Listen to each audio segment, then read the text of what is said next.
A quantity starts at 1 and triples 4 times a day. Use x to represent number of days and write an equation to show the growth of the quantity. So let's see what we know. Our initial value is 1.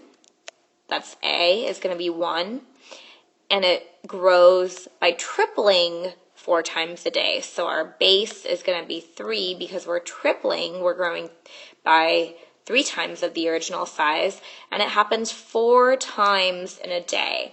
X, or our exponent, is only supposed to represent 1 day at a time, so if it's happening 4 times in 1 day, our exponent will have to be 4 times x, because it's not just happening once a day, it's tripling 4 times in 1 day. So that gives us the equation y equals, A is 1, we don't need to show that, 3 to the 4x. Triples 4 times in 1 day. Let's try another.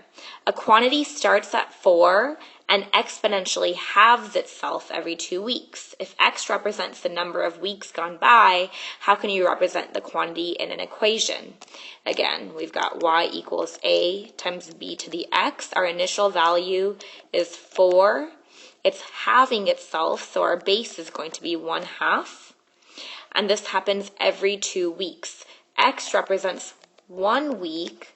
It doesn't happen every single week. It only technically happens 1 time for every 2 weeks. So we don't want to say that it happens every week. It happens maybe half a time a week, or it happens every 2 weeks. So we say x over 2.